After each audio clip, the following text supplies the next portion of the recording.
got my coffee and today's guest here with me, so we're ready to roll.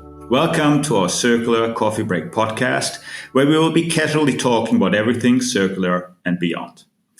As always, we hope the podcast is interesting, insightful for you, provides new ideas and new perspectives.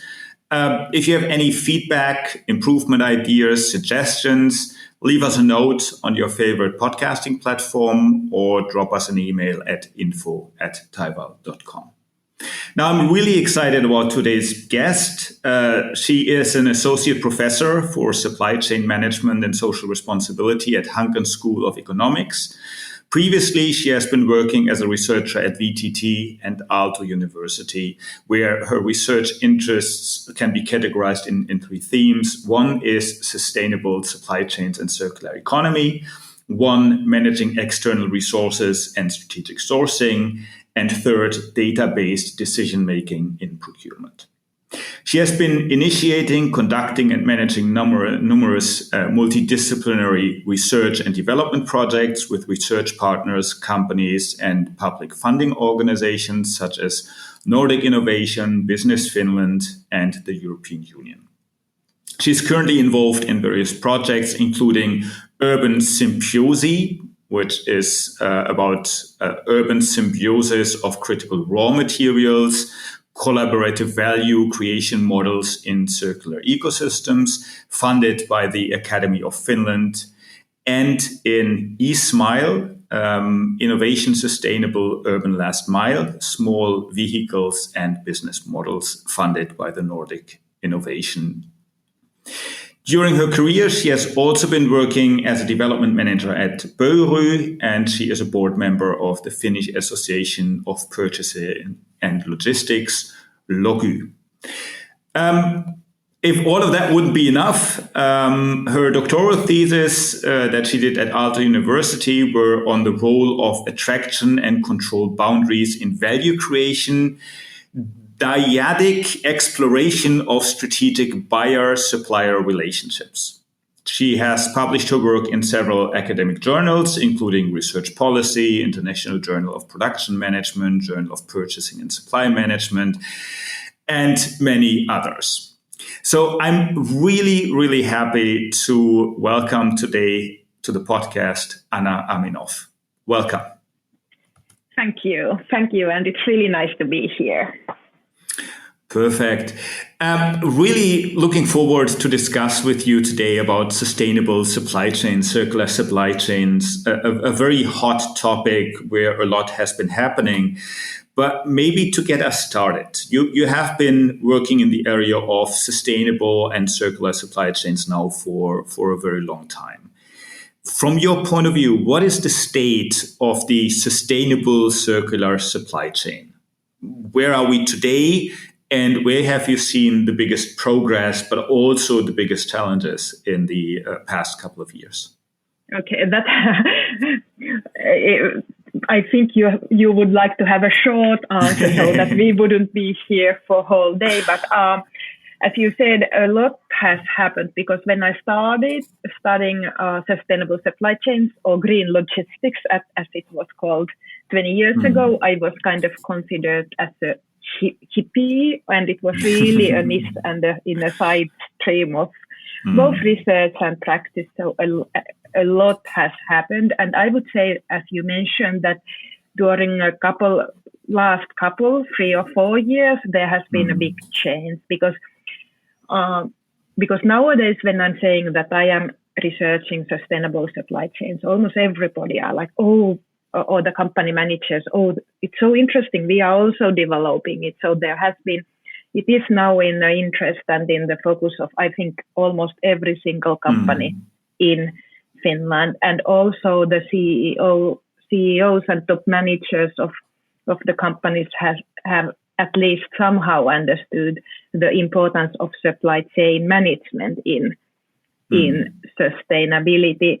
Circular economy, maybe a bit less, and also it's quite interesting that also in a circular economy discussion, supply chains are not always in the focus although it is actually the supply chains which actually keep the materials flowing. But if we go back a bit to what has happened in the companies when we think of sustainable supply chain management, it is a lot of effort is connected or linked to CO2 emissions and scope 3 emissions, and that is where there is a strong focus in the sustainability development, and maybe the other aspects of sustainability, both the social side and also for biodiversity or circular economy, as I mentioned, are not that strongly there yet. And a lot of emphasis is also put to kind of understanding where are we now, what are our emissions from the scope 3 emissions today before actually going to the development. So it's more on a strategic and vision level than actual doing something yet, but it is the first step, definitely. Yeah, absolutely. And in the context of a project very recently, I looked at companies like Ford, Caterpillar, Wärtsilä, and so on, and you see that they are actually starting to take the topic very seriously, and it actually is mentioned in the annual report. It is mentioned in CEO briefings. It is a topic that is looked at. At the same time, I mean, supply chain in many organizations is defined very narrowly. Supply chain is very often only the direct procurement, the direct suppliers, potentially the customers. But if you think about circularity, if you think about life cycle kind of treatment of products and services, refurbishing, end of life, and so on, you need to think about supply chain much more broadly. Basically as a end-to-end value chain perspective with a very holistic approach, basically from the time the raw material sees the day of light to the point the product is at its end of life.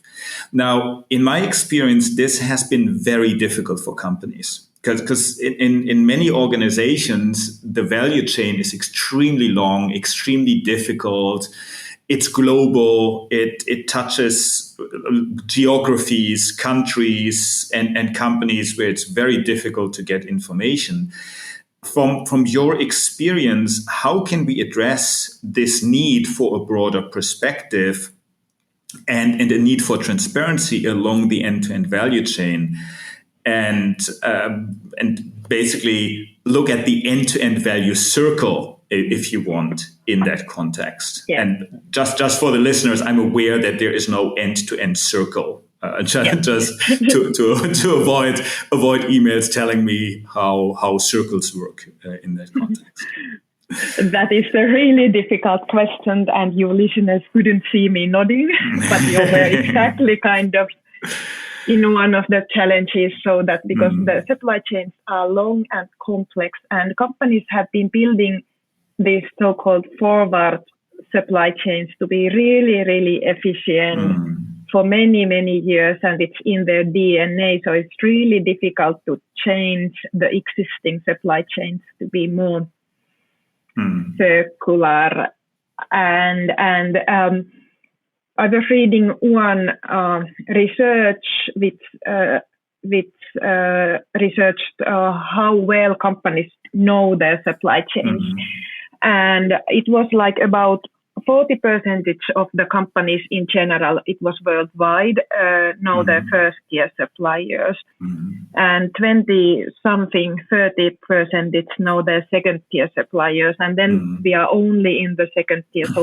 So the companies don't really know their supply chains. And there are ways to map the supply chains, do the supply chain mapping, but it needs a lot of effort, and most of companies might not have resources for supply chain mapping. And it's also, but I think where it really starts is really understanding what do we know and what do we not know, and also recognizing this problem of circular economy. And you were talking about transparency, so visibility or transparency is one problem, but then the other challenge for companies is also control or influence, how much they can actually influence their suppliers, because because I think we all know that circular design is the first or one of the most important steps to circularity. But in many companies, the circular design is not in your own hands. So how can they actually control or influence to their supply chain members? But then about visibility, there might be some technological solutions coming like blockchain and so on. So we will see how they will actually influence, but it's not there yet. But I think that for companies really kind of rethinking existing supply chains, do they need to be so long and global and really kind of changing the supply chains? But changing the supply chain is not easy because they are contract bounded and so on. So that is a question, and because of the whole organization is built for forward supply chains, and procurement processes are built for taking care of the first tier suppliers, and how sustainability is also developed. It's kind of a cascading effect, putting more responsibility for the first tier suppliers to take care of the sustainability of the supply chain, and it doesn't really maybe help in circular economy business models. Absolutely. And I mean, you spoke about the complexity and about the fact that these supply chains have been built over years, over tens of years, and in many companies over hundreds of years. Exactly. In that context. And it's very difficult to change that from a mentality point of view, but also from a pure process point of view. Yes, and contract point of view as well sometimes, and so on. Yes. Now, you mentioned technology, you mentioned data as one component of that. What's your perspective on? Because I mean, you mentioned the contracts, so taking a step back a little bit. Very often, you just don't have the leverage to go down 3, 4, 5 layers in your supply chain and basically request the data of where's the raw material coming from. Or where has the product been produced, or what is the design here and there. And from that point of view, you cannot just get the data. And on the other hand, you have legislative initiatives like in Germany, but also on the EU level about supply chain transparency laws, where companies will be mandated or are mandated already to actually go very deep into their supply chain.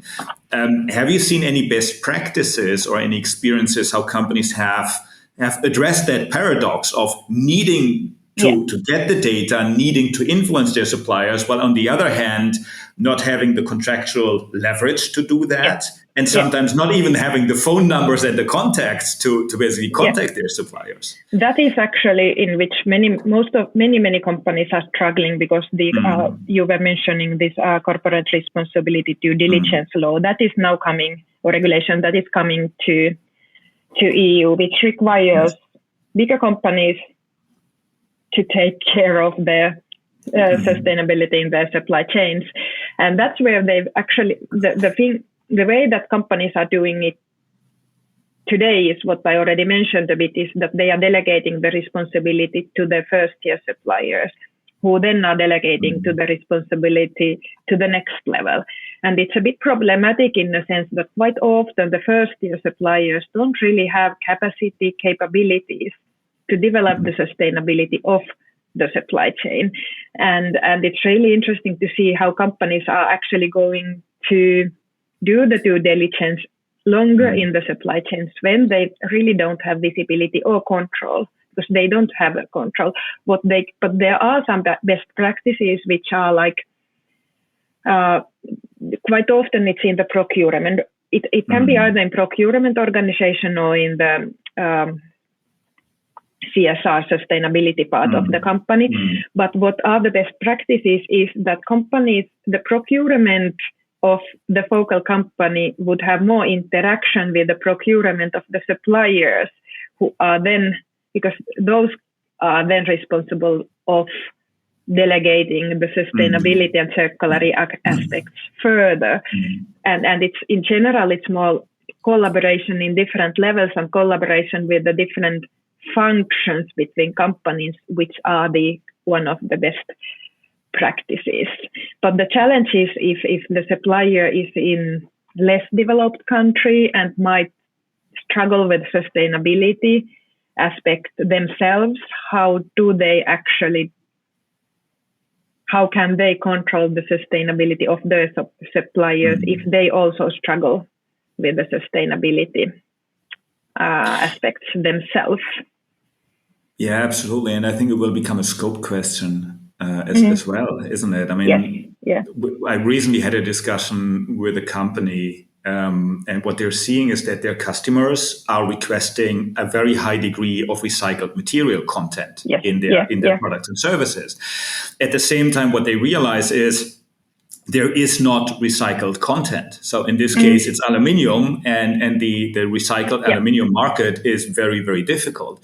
Yeah. So what this company is now considering is if they actually need to either integrate into the recycling market, or if they basically need to create business models with their customers that enable them to get back the aluminium content at a later stage. So the supply chain actually becomes or the topic of supply, of procurement, becomes much, much broader than it has been in the past. Because it's not just one company I go to and say, I buy this product, or I buy this component, or I buy this raw material.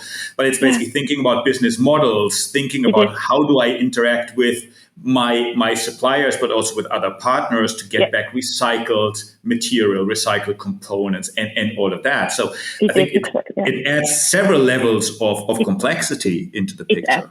It adds several levels of complexity especially into the procurement, and in many companies, procurement organizations are not used to work with this kind of a context.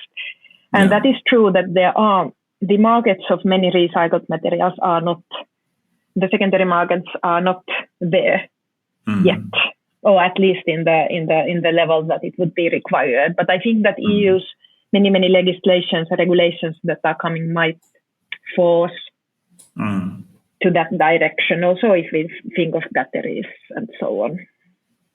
Absolutely. A follow-up question to that: How do you see the role, the responsibility of different stakeholders? You mentioned the legislation, there's naturally the companies along the value chain, but there's also us as consumers or as buyers of products and services. And interestingly, I'm not sure if you've been following this, but in Germany, one of the big supermarket chains, Penny, has actually started an initiative where they, for 9 of their products, for I don't know what duration, they're actually giving the real prices. So what they've done is... I saw it in the news, but I haven't followed it. Yeah, so it's really interesting, because what they're saying is this cheese normally costs 99 cents, but if we take into consideration all the environmental, sustainability, and all the other impacts, dear customer, we will now charge you €8.50. And that naturally comes back to the consumers in that context. If they're willing to pay for a sustainable circular supply chain, because that might also require higher cost or higher prices in that context. How do you see the role of the different stakeholders in that context? It's not an easy question. But shortly, all the different stakeholders are needed for this change, and also for us consumers, we really need to kind of course, consider how we actually use or consume products, and quite often, I think, especially in Finland, we are not the best one in recycling. That has been in the news, and also for products and materials to circle, consumers are in the center of this circle, but also companies would really need to develop business models that would nudge us as consumers to do so. But also I think legislation is needed, because virgin raw materials are still too cheap. That's true. So that and the EU is doing a lot on that. So that is always a bit of a trade of how much regulations versus business model versus consumers' effort is needed. But we have been doing some studies in sustainability in general, but also in circular economy. And a bit of an result was that everybody were thinking that somebody else is responsible of it. And then if they do it first, then we do it. So it was a bit of, so there is, and that's not really the start. But what is, I think, in circular economy, collaboration between different stakeholders is one of the keys. And what you were saying earlier is like supply chains become more like circular ecosystems than traditional supply chains. I fully agree. Now, we hear a lot about critical raw materials, and specifically over the past months and years, we saw a lot of disruptions in supply chains, specifically when it comes to critical raw materials. You recently organized a seminar at Hanken in cooperation with VTT and Syke, the Finnish Environmental Institute, exactly on circular economy of critical raw materials. Given the high demand, but also and you mentioned global supply chains being problematic at times and in different areas, urban mining comes to mind and circularity in order to make sure that we don't use only virgin materials, but that we can actually use the recycled materials that are already in Europe, in Finland, in Germany, in the places that they are required. How do you see that development, and do you have any findings from the seminar that you could share with the listeners? Yeah, so we have been studying a few. So we have this project which is called Urban Symbiosis, and it's funded by Academy of Finland, and we are focusing on the business model and consumer side of and supply chain management side of this problem. There are other projects that are looking for more from the technological perspective, but what we found out that there's surprisingly a lot to do. Most of the effort is focusing on e-vehicle batteries, EV batteries. And we have been researching smaller batteries like e-bike batteries. And the circular economy is not there yet. There is too little gobbled for recycling to be really profitable business. So that's why it's not really, the recycling is not there. There are problems with the recycling because of it's not that profitable because of the low level of cobalt, and then also the reuse of the batteries is problematic and so on. Even that there is this extended producer responsibility which is working, but we were quite surprised how little actually circular economy and critical raw materials are actually researched in general. From a bit more holistic perspective than only technological perspective. And there is a lot to do because many of the materials are really critical and come from as you said, there has been disruptions and might be problematic in many ways. And we have a lot of materials here in Finland, and there are a lot of, and Europe, and we should really kind of develop the ecosystem, how to recover and reuse the different materials. But EU legislation is coming. EU is doing also a lot on that. Yeah, it's interesting to some extent, maybe surprising, and we discussed that also in earlier podcasts. How the legislator, how the EU is really taking a very active role, and is in many areas really on the forefront of putting things forward, which is something we haven't necessarily seen in the past. So it's really great to see that.